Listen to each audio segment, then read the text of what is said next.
Y esa historia es surrealista. Es sensacional, porque este hombre decide... Se da cuenta, él se da cuenta. Él se da cuenta que lo van a matar y le cuenta a su mujer, como que él habla con sus amigos militares. Exactamente, y habla con un entrevistado, que es Otto Trujillo, que yo lo entrevisto y él me cuenta toda Claro. Otto Trujillo me cuenta toda la línea, y este hombre toma contacto con el embajador en Venezuela, en Chile. El embajador le dice, venga para acá y achílese. Este hombre va con elementos se muy caracteriza, importantes. ¿no? Se Tú cuentas en el libro caracteriza. que se pone con un poncho, una manta, Claro. va con una grabadora, una pistola. Y lleva microfilm en el cuerpo para entregárselo al embajador, que tenía mucho interés en esto. Y desgraciadamente para él hizo mal las cosas y los policías que estaban lo logran desarmar, y finalmente este hombre es entregado a agentes de Aladine. Este tipo fue a pedir asilo a la embajada de Venezuela, no lo logra, sale corriendo, en el libro Sale lo corriendo, cuenta, sí. y finalmente lo detienen carabineros. Exactamente, claro. Y ahí desaparece. Y ahí desaparece. Es mi lugar, llego sin disfraz. Sean bienvenidos a un nuevo episodio de Sin Disfraz, acá en El Retiro. Les cuento que el día de hoy voy a estar conversando con el periodista Benedicto Castillo acerca de este libro que tengo acá en mis manos, Sicarios de Pinochet, la crónica secreta de un complot. ¿Cómo estás, Benedicto? Muy bien, Luis, gracias por permitirme compartir con tu audiencia. Sí, pues qué gusto tenerte acá en Sin Disfraz para conversar Gracias. de este tema que es bastante escabroso y tiene muchos vericuetos, pero que tú investigaste a fondo. Así es una historia real, con personajes reales, que tiene, para contarle a nuestros ¿Sí? auditores, espectadores, que tiene 4 claves, digámoslo así. Tiene mucho misterio, tiene corrupción, tráfico de armas, espionaje, traición. Es un thriller, es un policial. Es como un thriller, claro. Y que Pero todo real. y todo real, claro. Todo ocurrió en nuestro país. Exactamente. Y que se da en el marco de la dictadura cívico-militar. Porque este tema me salta en una línea de tiempo, Luis. Yo anteriormente he hecho otros 6 libros sobre este mismo género. Claro. Y en el primero me apareció el primer caso de asesinato por parte de una agrupación secreta, ilícita, que forma el general Pinochet con su grupo de generales más cercanos, los más leales, Círculo de Hierro, para eliminar a personal de las Fuerzas Armadas que quisieron, y algunos civiles, que quisieron denunciar los negocios del grupo. ¿Negocios de qué tipo? Tráfico de armas, tráfico de drogas y otra gama De de ilícitos en toda su expresión.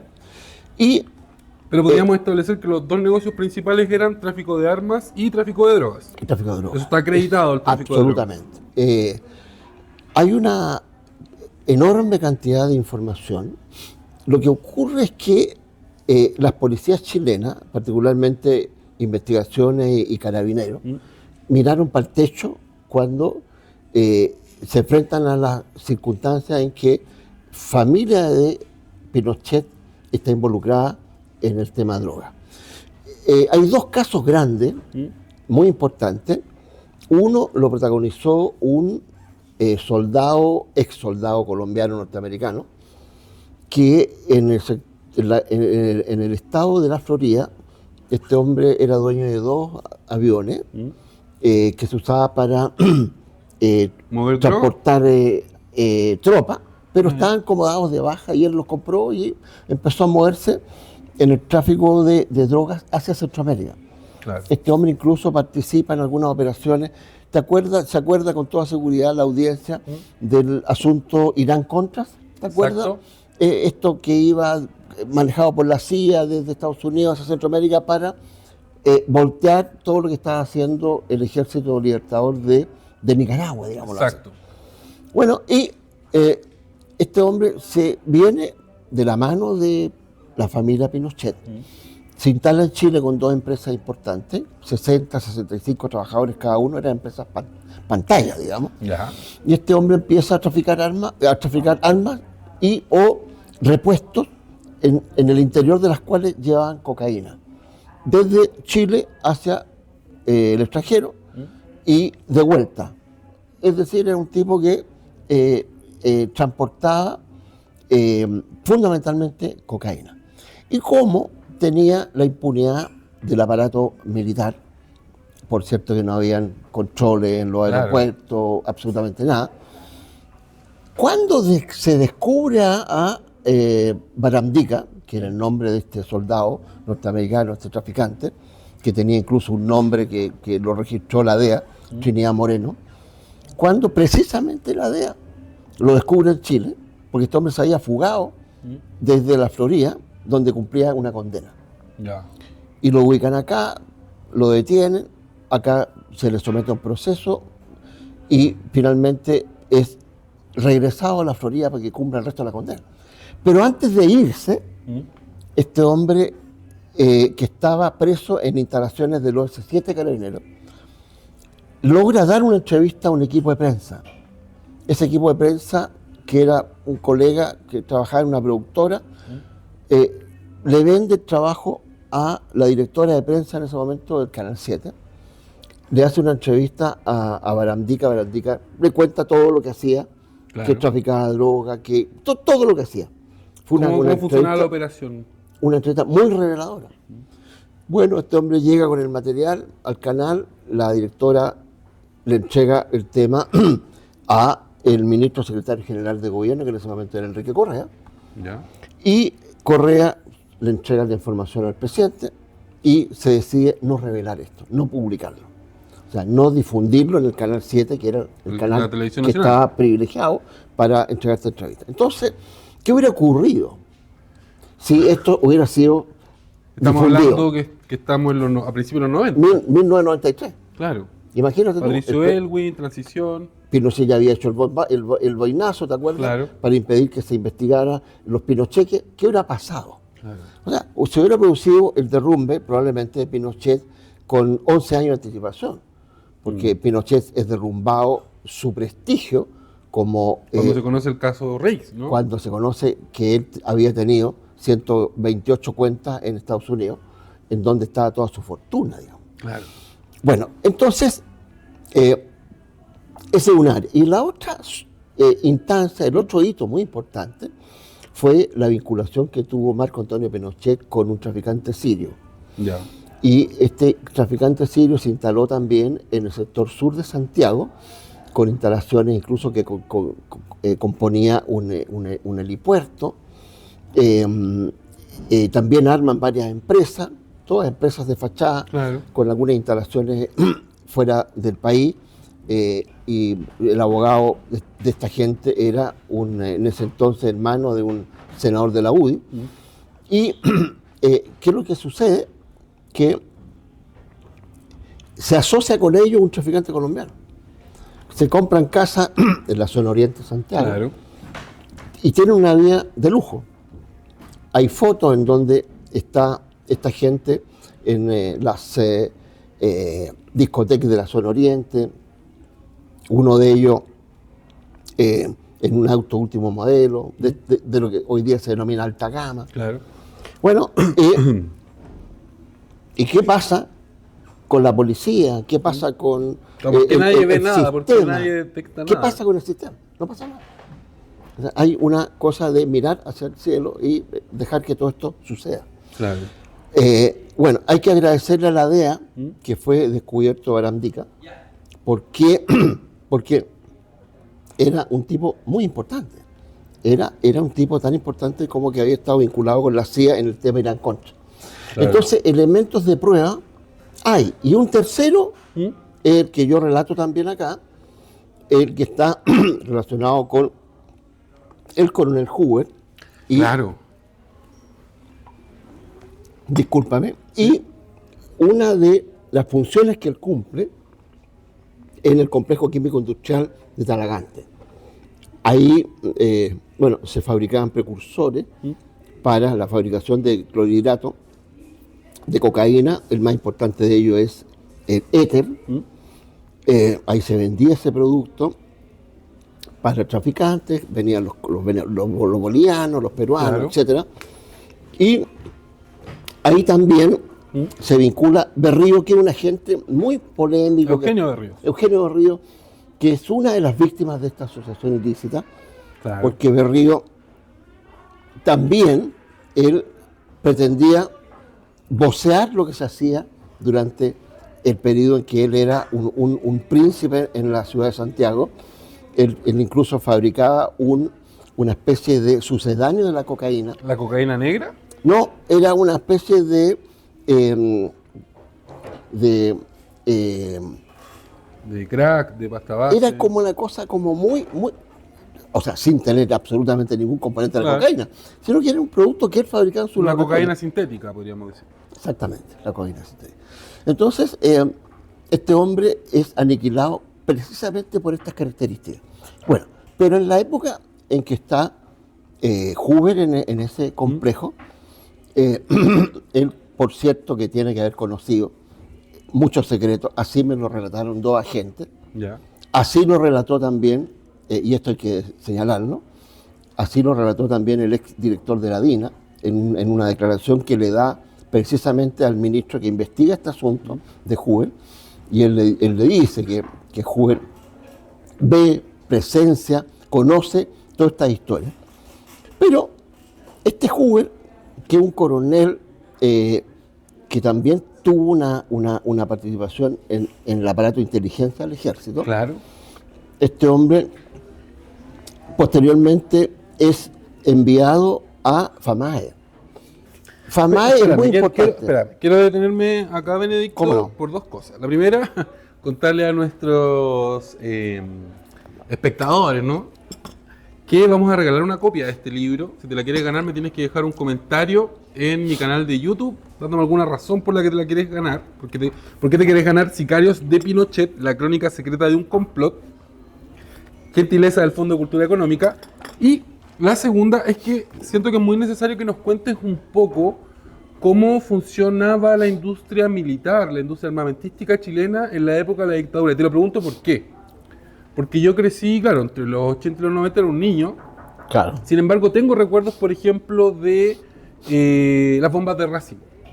Tengo recuerdos también de haber visto noticias sobre este sistema rayo, ¿no? Este camión. El proyecto Cohete Rayo. El cohete rayo, claro. Claro. Los aviones Pillán de la FACH, por ejemplo, ¿no? Que eran cosas que se fabricaban acá. Sin embargo, siento que en la perspectiva del tiempo, y sobre todo para la audiencia más joven, de pronto perdemos la perspectiva de que en Chile hubo una industria militar que funcionaba y que fabricaba distintas armas. Entonces, Así es. cuéntanos un poco cómo andaba eso, porque siento que es una historia que se ha ido perdiendo un poco cuando nos referimos a la dictadura, ¿no? Sí. Entonces, sí. cuéntanos un poco cómo funcionaba esta industria ¿Cómo no? militar en dictadura. ¿Cómo no? Mira, Pinochet transformó FAMAE, que era la fábrica de maestranza del ejército, en donde se fabricaban todo tipo de armamento, algunos de ellos en sociedad con marcas suizas, inglesas, holandesas. Algunos de estos equipos que traían eran refaccionados acá. Bueno, y O sea, había un músculo industrial. había un músculo industrial, y el que tiene mucha importancia en esa parte es un señor que se llama Carlos Cardoen. Carlos Cardón. Él tuvo la genialidad de crecer con su empresa al lado del ejército. Ya. Y con el ejército logró crecer, darle musculatura a su empresa como fabricante de armas. Y luego, cuando agarra vuelo propio, se va Ya. y se lleva a altos generales que estaban muy cercanos a Pinochet. Y la ruptura se produce cuando, en medio de la guerra del Golfo, Carlos Cardoen le vendía bombas de racimo A Irak. a Irak, y Pinochet dijo: copiémosle la bomba de racimo a este gallo, y armaron lo que se llamó la bomba avispa, Ya. que explotaba 30 o 50 centímetros antes de caer al suelo, y hacía una explosión horizontal. Claro. ¿Y qué es lo que sucedió? Que efectivamente la fabricaron, efectivamente se la entregaron a Irán, pero ¿qué pasó? Que Pinochet envía un grupo de altos oficiales a hacer la primera exhibición de esta bomba y la cúpula militar iraní decide que este explosivo iba a ser probado por el héroe nacional iraní, un piloto de guerra que había derribado no sé cuántos aviones de los enemigos. ¿Y qué sucede? Espérame, para no confundirnos. Cardón le estaba vendiendo armas a Irak, pero Pinochet a Irán. A Irán. Y falla el explosivo.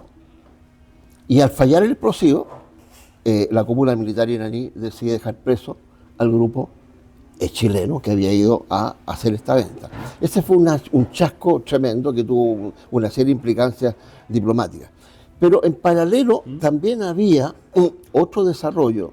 El año 92 incluso se hizo una cumbre de fabricantes de armas, cuyo principal relator por parte de Chile fue el entonces ministro de Economía, Carlos Ominami, que era ministro de Economía, tú lo cuentas en el libro. que está relatado. Y entonces se le hace un llamado a la industria mundial, a que vengan a Chile, a que nos asociemos, etcétera, y se pone como ejemplo monumental el ejemplo de Carlos Cardón. Claro. Pero ¿qué es lo que estaba ocurriendo en paralelo? Que había un negocio que estaba bajo cuerda, que estaba en forma clandestina, y que operaba Pinochet y su grupo. Al punto que cometen un error muy grave. A ver. Y el error grave fue que en medio de la guerra entre croatas y serbios, ellos deciden venderle un armamento que no estaba en primera línea, no estaba a uno, como se acostumbra a decir en el lenguaje militar, y le venden un armamento usado a los croatas. A Croacia. Y llega un traficante alemán mandatado con un maletín lleno de dólares. Incluso hay detalles muy simpáticos respecto de cómo ingresa ese hombre y un equipo que lo va a recibir, etc. Y le venden ese armamento, pero el contacto entre el ejército chileno y los croatas fue Hoover, porque Hoover había tenido un rol muy importante en el seguimiento del comandante, el ex comandante del ejército, Carlos Prat, ¿Ya? momento antes de ser eliminado el año 1976, 30 de septiembre. Claro. En Argentina. En Argentina, en Buenos Aires. Entonces, en esa época entonces se produce esta amistad entre este grupo croata, que era un grupo croata denominado muy fascista, etcétera, y esta gente viene y se contacta con Hoover y Hoover hace el puente para la venta del armamento. Pero ¿cuál es el problema? Y el ridículo que cometen. Y es que a las cajas con armamento le ponen un rótulo de que eran remedios del hospital militar. Claro, como cooperación humanitaria. Operación humanitaria. Y por cierto que esto ya lo tenían, estaba en conocimiento del Servicio de Inteligencia norteamericano. Acuérdate que se había dictado una prohibición por parte de Naciones Unidas de que ningún país le podía vender armas ni a Croacia, ni a Serbia. ni a los serbios, ¿no? Claro. Y Pinochet dijo, a nosotros no nos viene a proveer nadie, señores. Y, Lo imitan bien. Lo imitan bien. y le vendieron igual el armamento. Pero ¿qué es lo que ocurrió? Que sale de Chile el avión. Espérame. Antes de que continuemos con esta historia, siento que es muy importante que nos aclares, porque finalmente lo que yo estoy entendiendo y lo que entiendo del libro es que el ejército funcionaba como una empresa de producción de armamento donde Pinochet, Augusto Pinochet, en el fondo era el director de esta empresa, ¿no? Exactamente. Y él comisionaba, ¿no? Él se llevaba comisión por por cada venta que se hacía. Claro, y crean una serie Era un de... negocio, finalmente, una máquina de fabricar Por plata. eso que el tipo transforma FAMA en su plataforma principal de negocio. Y un par de abogados, Oscar Aiker y Ambrosio Rodríguez, arman empresas en el exterior que se llaman empresas offshore, que tú Que son estas sabes empresas que están en islas. exactamente y que no La tenemos isla idea, Caimán. tal cual, que no tenemos idea quiénes son los dueños, aparecen unos directores, etcétera, todos con nombre en inglés, en fin. Pero en esa parte de esas empresas, en 4 de ellas, uno de los directores, Hoover, Ya, el coronel Hoover. el coronel Hoover. Es interesante este dato porque yo lo descubrí en la cantidad de empresas que crea Pinochet, no solo para este tema, sino que además para otra cantidad de empresas, con el propósito de ahí depositar la coima. Fíjate que la comisión por la venta la comisión de por la armas. venta de armas. Fíjate que cuando Pinochet viaja a Londres el año 98 contra el consejo de sus más cercanos, el propósito de Pinochet era él cobrar personalmente una coima que le iba a entregar la BAE. Entonces, ¿era mentira esto de que él se iba a operar? Mentira. O sea, porque esa es la versión oficial que circuló en todos los Por medios de cierto, prensa. no, era mentira. Él iba a cobrar Iba a cobrar que efectivamente una comisión. la comisión se la entrega la BAE a través de una empresa especialmente creada para entregar coimas a los diversos mandatarios o operadores, digamos, que tenían en el resto del mundo. O sea, Pinochet era el Don Corleone de este grupo, ¿no? Exactamente. De este grupo de militares. Así es. Y entonces FAMAE es una empresa que es usada al punto que en la ley orgánica de FAMAE, esto fue después anulado por la Contraloría, existía un artículo que indicaba que FAMAE tenía que darle un 10% de comisión de las ventas al comandante jefe del ejército. Y esto operó por varios años. Eso estaba por ley. Por la orgánica de FAMAE. Claro. Entonces, bueno, y cuando entonces descubren este armamento en el aeropuerto de Hungría, ahí le queda, digamos, una situación muy grave a Pinochet y Claro, porque revienta este caso. En el fondo, Revienta. Estados Unidos empieza a meter presión. y a contar del 92 en adelante se produce una investigación muy débil respecto de esto. Finalmente, la investigación más importante se hace a contar del 2005 y esta gente es encargada reo el 2008, pero todos los años anteriores para atrás no se hizo nada porque como estaba viva toda la operación de esta asociación secreta, Esta que fueron organización. eliminando a cada uno de los agentes que pusieron en riesgo Y esta organización es lo que tú denominas el clan. el clan, exactamente. Y esto es lo que relatamos. Hay varias claves que yo te ruego no me las preguntes, cómo fueron descubiertos cada uno de los principales operadores de esta asociación secreta. Se lo vamos a dejar Para que lean el libro. Para que lean el libro que está en sorteo. ¿Ya? Vamos a regalar, insisto, vamos a regalar una copia entre todos los que dejen mensaje ahí en mi canal de YouTube. Sicarios de Pinochet, la crónica secreta de un complot. De mi invitado del día de hoy, el periodista de investigación Benedicto Castillo. Benedicto, algo que también siento que es importante que nos cuentes es cómo operaba el control de daños al interior de esta agrupación para cometer ilícitos, ¿no? De esta mafia, podríamos hablar. Claro. Porque es muy interesante que en el libro, por ejemplo, tú cuentas las esquirlas del atentado a Letelier en Washington. Y yo esa historia, siempre la leí y la conocí desde el otro lado, ¿no? Que le pusieron esta bomba, el primer atentado terrorista en suelo norteamericano. Esto significó una ruptura y un quite de apoyo de Estados Unidos hacia la dictadura.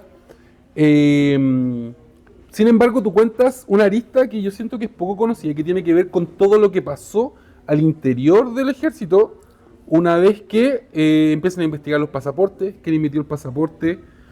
Y me parece que es muy interesante, ¿no? que nos cuente eso, ¿no? Cómo operaba esta suerte de control de daño. Sí. Bueno, mira, se acostumbra a decir que en un reportaje hay diversas capas, ¿no? Bueno, para mí son subtemas, digamos. ¿Ya?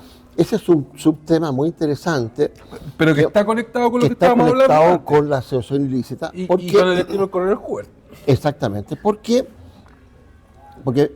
cuando se produce la reacción de Estados Unidos, el FBI y la CIA empiezan a buscar los elementos que habían operado en el seno de Estados Unidos, en Washington, y que habían matado con explosivos a un Una cuestión funcionario inédita en la historia de Estados Unidos. absolutamente inédita. Entonces, ¿qué es lo que ocurre? Que se descubre las chapas de parte de los agentes que ingresaron a Estados Unidos en esta gran operación que ordena Pinochet y que la ejecuta Manuel Contreras. Y una vez que son descubiertos los dos principales agentes, es decir, Michael Townley y el capitán Armando Fernández Lario, se produce una operación hacia el interior del ejército y del gobierno que, como bien apuntas tú, es una operación de control de daño. Y el director consular era un diplomático de un sector social muy acomodado, casado con una señora también muy acomodada, Rosmarie Scroy Alessandri, y a este hombre le habían entregado un cuaderno muy relevante, que era el registro de las chapas y los nombres de todos los agentes que durante el periodo iban a hacer... O sea, ese cuaderno contenía la identidad real del equipo que fue a hacer esta operación a Estados Unidos. Esa y otras más. Acuérdate que atacaron a Bernardo Leighton, Claro. y etcétera. Todas las operaciones sucias, las que hicieron en Argentina, etcétera. Entonces, el señor Guillermo Osorio Troncoso, que era el director consular, era una pieza clave. Entonces lo engañaron, le dijeron que lo iban a sacar de director consular y le iban a dar un cargo de embajador en Honduras. Y efectivamente... Con ceremonia en el Diego Portales. Con una ceremonia espectacular en el Diego Portales. Y van a esa ceremonia, un cóctel a todo dar. Vuelve este hombre a su casa y en su casa, con su mujer, hay un testigo que dice que junto con la mujer llegó un general muy importante del equipo chico de Pinochet. Ya. Y 15 minutos después, este hombre le dice a su mujer que se siente mal, Que le vaya a buscar quiere un vaso de agua. que ¿no? le vaya a buscar un vaso de agua. Eso relata ella. Y curiosamente, este hombre se suicida con un disparo frontal en la frente. Comienzan a ocurrir estos Y suicidios empiezan extraños. a ocurrir estos suicidios extraños. Y a continuación eliminan a un importante agente, que era un agente del DINE, que había tenido relación con el coronel Hoover, entonces capitán Hoover, que también había estado operando en Buenos Aires en relación con el tema del asesinato de Carlos Prat. de Carlos Prat, y deciden también eliminarlo a este hombre. Y esa historia es surrealista. Es sensacional, porque este hombre decide... Se da cuenta, él se da cuenta. Él se da cuenta que lo van a matar y le cuenta a su mujer, como que él habla con sus amigos militares. Exactamente, y habla con un entrevistado, que es Otto Trujillo, que yo lo entrevisto y él me cuenta toda Claro. Otto Trujillo me cuenta toda la línea, y este hombre toma contacto con el embajador en Venezuela, en Chile.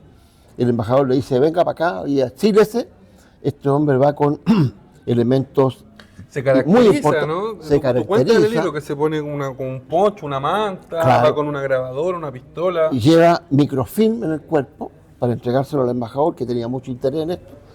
Y desgraciadamente para él hizo mal las cosas y los policías que estaban lo logran desarmar y finalmente este hombre es entregado a agentes de Aladine.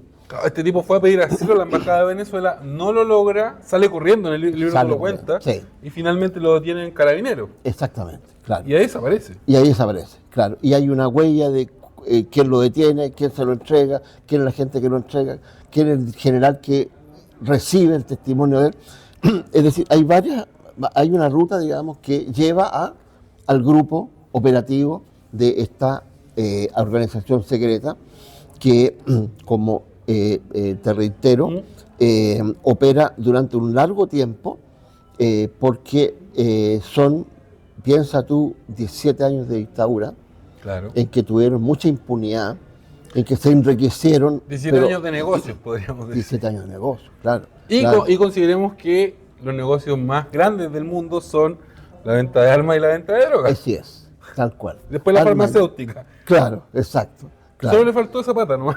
Nada más, claro. Claro. Porque no sobrevivió, sino que a lo mejor se hubiera metido después del Hubiese 2010. estado vendiendo vacunas contra el Claro, exactamente. Así es que, bueno, hay una parte ahí muy interesante que también es una de las claves del libro, es cómo logran... Sí, ir silenciando, ¿no? Ir atando cabos. Exactamente. Que ¿Y a mí cómo, me y cómo se traicionan?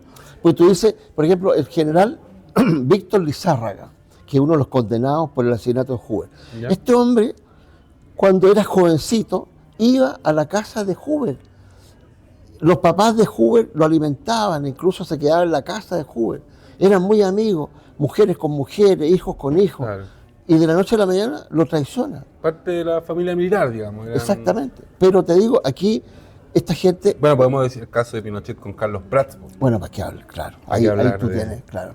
Bueno, hay muchos casos de traición. Yo creo que el tema principal de este libro, que es la corrupción, afecta la moralidad. O sea, aquí hay Me una- pasa al leer este libro que recuerdo series como Los Sopranos, películas como El Padrino. Tienen una forma de operar que es muy parecida, Muy parecida. a lo que uno ve en las películas sobre la mafia, ¿no? Claro. Donde Pinochet sería el gran líder, ¿no? El líder de la camorra, el líder Claro. de... Y de ahí para abajo todos tratando de mantener su parcelita de poder Claro. sin perder el favor, sin perder el favor del y padrino. las lucas que el padrino le da. Que eso significa. Claro. Ya, y aquí quiero llegar al coronel Hoover, porque Hoover era parte del círculo de hierro Pinochet. Era un tipo muy cercano. Así Y es. por una parte, quisiera que nos cuentes un poquito quién era este coronel Hoover y por qué pierde el favor de Pinochet.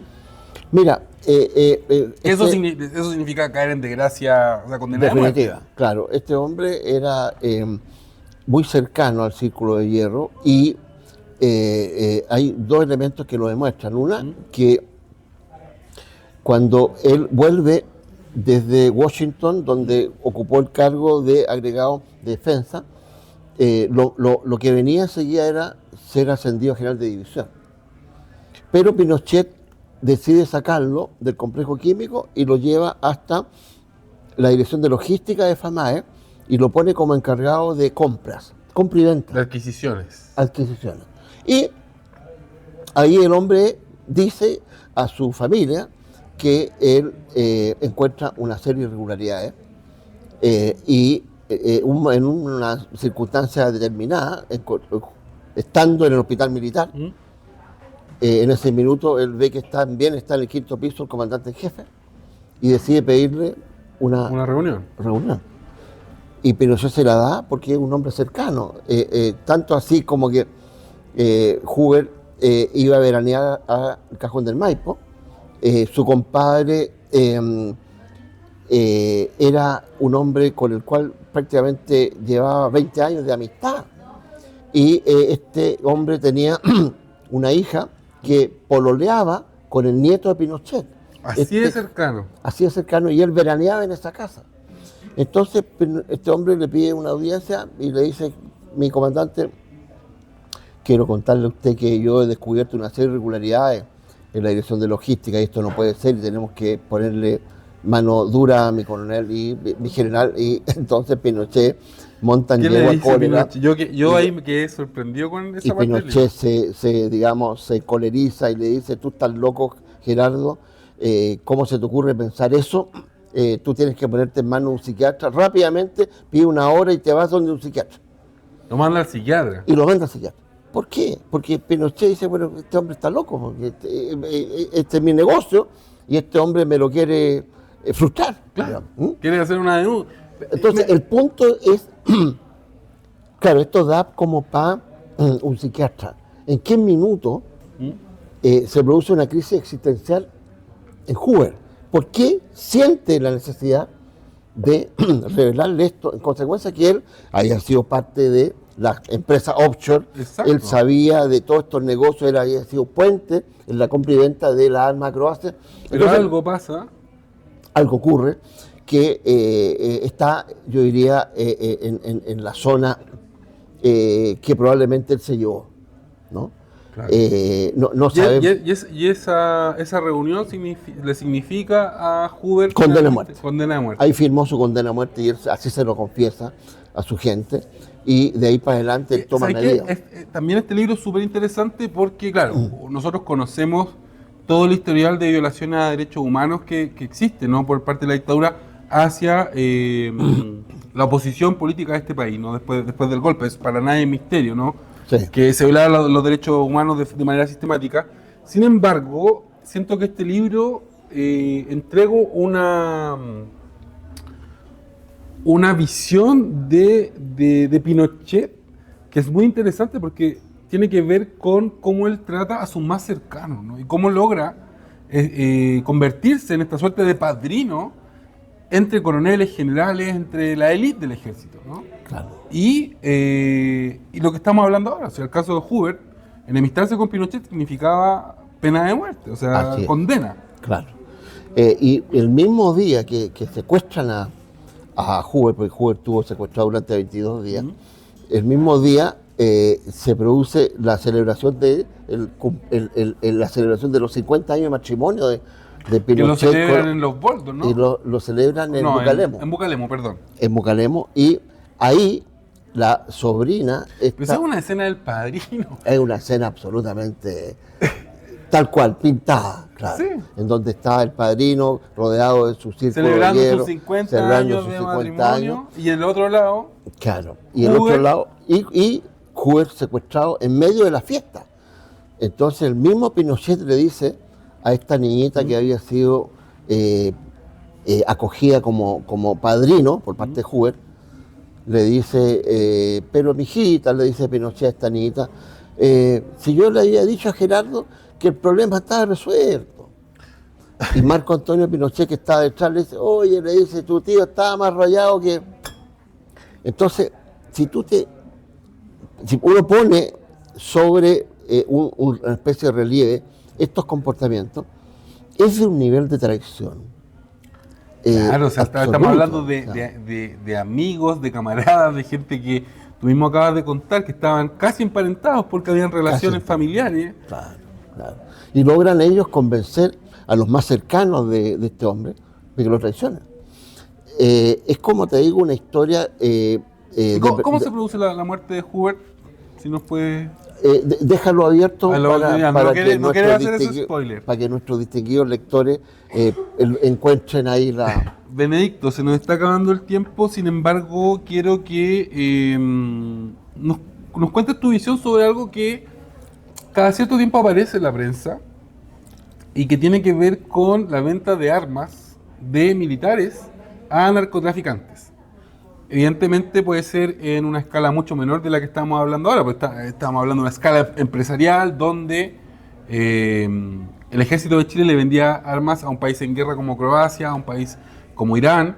Sin embargo, quiero preguntarte a ti, ¿cuál es tu visión? ¿Por qué ocurre este fenómeno? Digamos, los militares son mal pagados, tienen muchas ganas de ganar mucho más dinero, es un negocio muy, muy lucrativo, porque cada cierto tiempo, y quiero insistir en este punto, todos los ciudadanos nos enteramos de estas noticias donde aparecen cabos, oficiales, de ejército, de carabineros, implicados en negocios de venta de armas a delincuentes. Claro.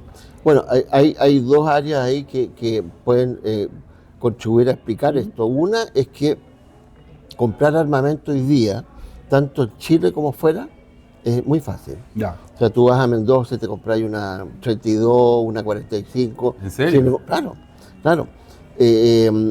A través de el e-commerce.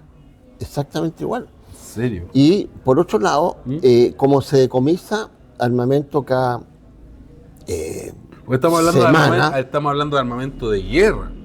armamento de guerra y armamento pesado, o sea, por ejemplo, estas famosas pistolas Glock que usa la policía, hoy día los traficantes andan con una en el bolsillo, digamos. ¿Por qué? Porque hay un descontrol en la compra y venta. Ya. En ese cargo que le tocó asumir al coronel Hoover. Exactamente. Adquisiciones. Hay un descontrol absoluto. O sea, si tú te fijas, la posibilidad que existe de importar armas, por cierto que con los debidos contactos, a través de los puertos de Chile, date cuenta que solo en el puerto de Valparaíso hay un par de máquinas con rayos X que pueden descubrir qué es lo que trae un container. Claro. Pero Para la cantidad de containers que a llega. la cantidad de containers que ingresan es impresionante. Claro. San Antonio es el puerto más débil que hay. Mm. O sea, San Antonio tiene un equipo, que te permite, digamos, mirar al trasluz un container. Entonces, estamos en una circunstancia... Estamos en una época donde es fácil adquirir armas. No solo armas, sino que entrar, digamos, ingresar droga. Claro. O sea, tú puedes... Pero no solo droga, porque vemos, por ejemplo, los fuegos artificiales que están prohibidos. Claro. Y todos los domingos en el estadio nos damos cuenta que, a pesar de que están prohibidos, los fuegos artificiales siguen llegando a nuestro país. Absolutamente, claro. Los cigarros, por ejemplo, de contrabando. Por ejemplo, claro.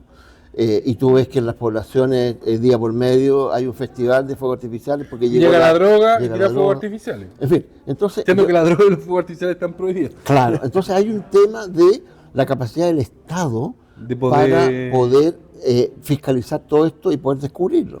Y entonces, espérame, y Benedicto, porque cuando estábamos conversando tú me decías, bueno, esto durante la dictadura pasaba que las policías, de investigaciones de carabineros y las autoridades políticas, miraban hacia arriba y decían, acá no va. Incluso en los primeros años de democracia. Claro. ¿Sientes un poco que actualmente también las autoridades políticas hacen ese gesto, ¿no? De pronto me refiero sobre todo a los casos de venta de armamento por parte del ejército. Como un poco de hacerse los lesos, de no querer intervenir, de no meterse más allá. Bueno, porque es inexplicable, digamos, sí, que de pronto hay un decomiso en alguna banda de narcotraficantes y aparecen granadas, aparecen bazucas, claro, aparecen asaltos rifles de asalto. Y fusiles de asalto, claro. ¿Y qué puede hacer Carabineros bueno, contra ese momento? yo recuerdo una declaración que se filtró a través de un medio, en donde aparecía un comandante jefe del ejército hablándole a la tropa, a oficiales, suboficiales, y explicándole su preocupación por la gente que se está involucrando del ejército en estas operaciones de compra y venta hacia los delincuentes. Claro. Y yo creo que eso no creo solo que se mantenga, yo creo que eso sigue siendo multiplicado por 2. Claro. Porque ¿cómo tú hoy día observas que en la mayoría de los asaltos, de 10 asaltos que se producen en 24 horas, 8 son con armamento? Claro. O sea, ya no hay delincuentes que anden con cortapluma, por ahí aparece una historia simpática. Pero los casos de asaltos más bullados, hay armamento pesado. Ahora, fíjate tú lo que pasó con ese asalto a una dependencia importante de una transportadora de valores en Rancagua. O sea, uno ahí empieza a mirar y están todos, ahí estaban todos con pinchados. Todos con fusiles de alta calidad, fusiles de combate. Esa gente, por cierto, que no tiene que haber ido a Mendoza a comprarlo. O sea, claro. ¿no? Tiene que ir ahí hay un cabo suelto y que de pronto es una sombra, ¿no? De este caso, claro, que está en el libro Sicarios de Pinochet. De verdad que este libro nos muestra, aborda una arista que yo siento que no está tan vista respecto a la dictadura, respecto a la personalidad del mismo Augusto Pinochet y la forma en que se enriqueció vendiendo armas, vendiendo drogas. Así que te felicito por la investigación. Estamos llegando a la entrevista. Luis. No sé si te quieres despedir, mandar algún saludo. Bueno, en realidad quiero aprovechar este link que me das, Luis, para agradecerle a la editorial, el Fondo de Cultura Económica, por presentar este trabajo y por permitir que nuestra sociedad tenga más información sobre hechos que es importante que se conozcan. El propósito mío de hacer este tipo de trabajo es contribuir a la memoria histórica, porque no es posible que sigamos tropezando en la misma piedra por décadas, digamos. Entonces, si podemos contribuir a la memoria histórica a través de este tipo de trabajo, me siento ultra feliz y, por cierto, además, muy potenciado por el apoyo de la editorial Fondo de Cultura Económica, Luis. Ya, pues le enviamos entonces un saludo a nuestros amigos del Fondo de Cultura Económica. No se olviden de participar en el concurso. Vamos a sortear una copia de Sicarios de Pinochet, la crónica secreta de un complot. Solo tienes que dejar un comentario en mi canal de YouTube con una buena razón para que te regale este libro. Me despido, yo soy Luis Cruz, Cruz para el Cielo en las redes sociales. Y chao. Es mi lugar, llego sin disfraz.